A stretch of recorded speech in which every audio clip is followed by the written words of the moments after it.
What up, everybody? It's your girl July from Kickback Couture, and today I'm gonna tell you why gain staging is a myth. And I'm gonna try my very best to articulate why it is a myth in our case. So, gain staging is defined as, well, my definition and the majority of the industry basically is a practice allowing for the best signal to noise ratio.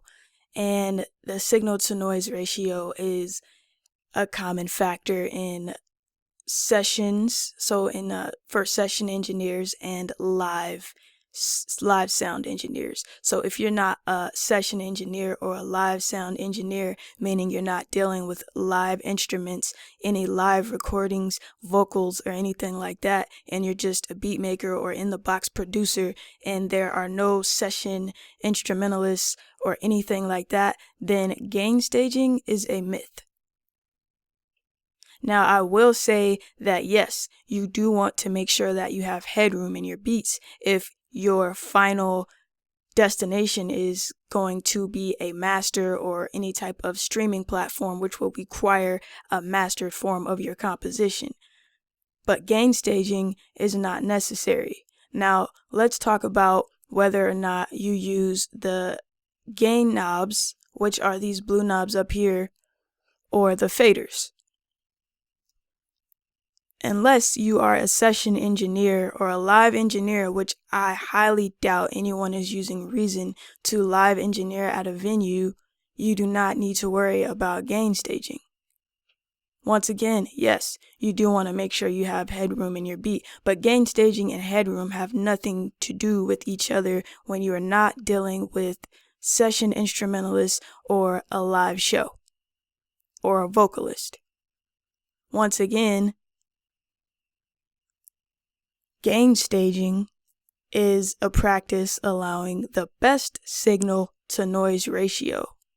Noise can be bleed from other instruments, hiss or buzz from a refrigerator or electricity itself. How do we get bleed from other instruments or buzz from electricity with a VST? That doesn't happen. Now, unless that plugin is an emulation of an analog version of something, then there's not going to be any buzz or any kind of emulation of that sound. Now, if there is, then you want to practice gain staging. Gain staging is when you make sure that you have the best signal to noise ratio, as I said previously. So each step of the way, starting with the mic pre, you want to make sure that you have the best ratio. After the mic pre, you have the mixer. So whichever you're using on your mixer, which may be after the preamp, it may be the EQ, the compressor, all of those things, you want to make sure that you have the best signal to noise ratio. After the mixer, you get to the computer, and I'm talking about analog right now. After the mixer, you get to the computer. Once you get out the computer, you get to the monitors, and this is basic signal flow in real life studios. Now, there are many people who will debate me and say that you're supposed to mix with the gain knobs, which is basically a preamp, and you're supposed to automate with the faders. I say do whatever you want to do, unless, like I said, you are a session engineer or a live sound engineer. You do not need to do that. You do not need to mix the volume with the gain knob and automate with the knobs. The faders, you can do whatever you want to do. Now, the Reason mixer is an emulation of the SSL, the SSL 9000K series. So, although it is an emulation of an actual mixer, unless you are recording audio into this DAW via a AD converter, which is analog to digital conversion, then you do not need to worry about even touching the preamp knob if you don't want to.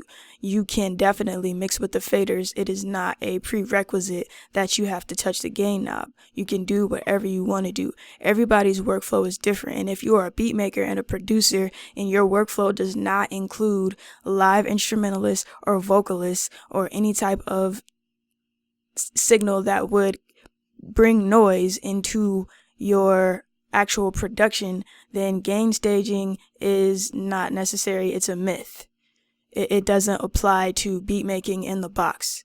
When you start bringing things through AD conversion, then you want to worry about gain staging and the signal to noise ratio. Now, if we even want to talk about the practices of a session engineer in a studio working with an actual mixer board, let's go through the signal flow. So the first thing in the signal flow is the mic. Next, we have the mic pre. Now, that engineer is going to set the mic pre at the best level that goes for the best noise to signal ratio, or ratio. Did I say that right? Signal to noise ratio.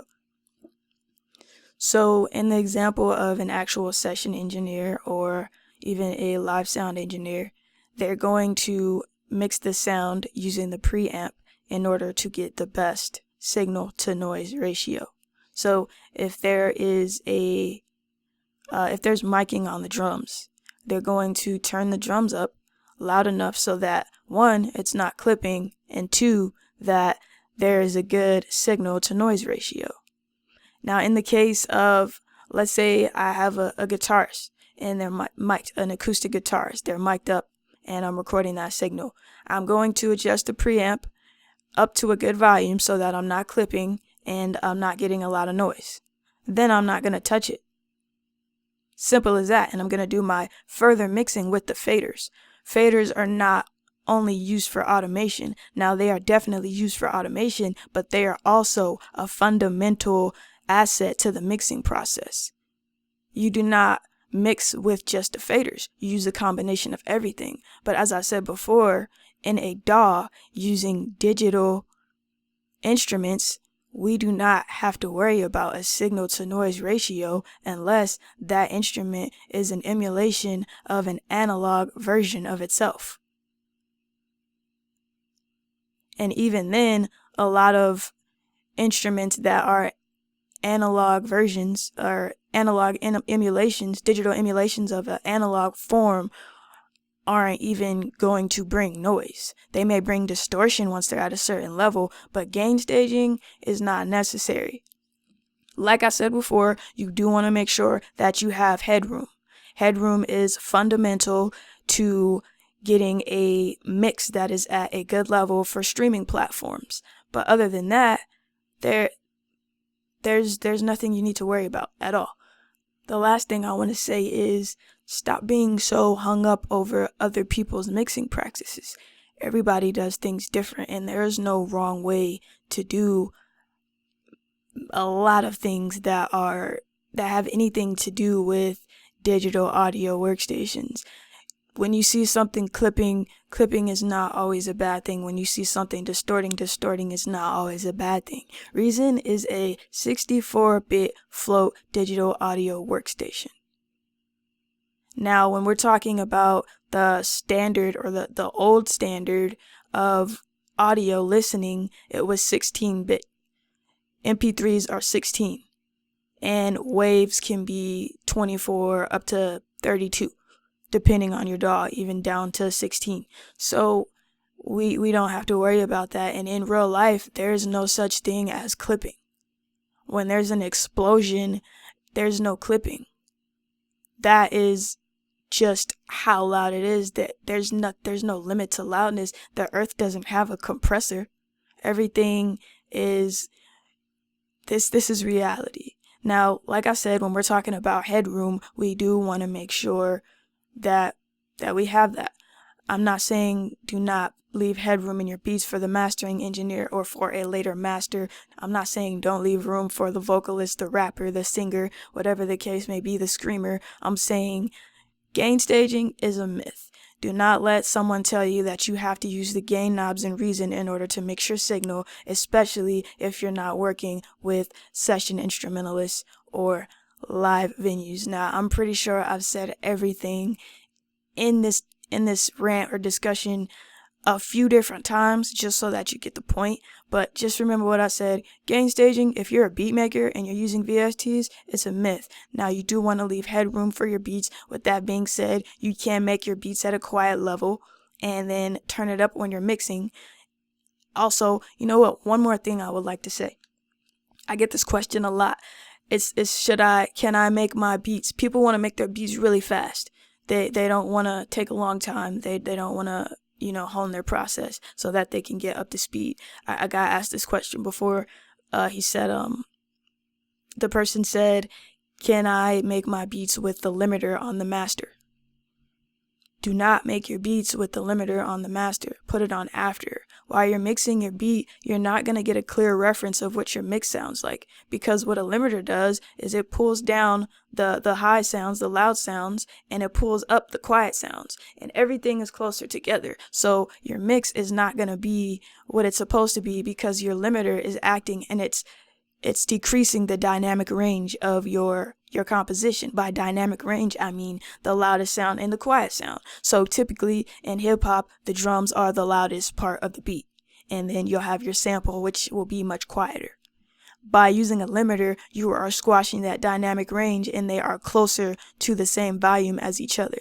Hopefully that makes sense. Another way to say that, you are decreasing the dynamic range in which your kick is going to sound more like the volume of your sample.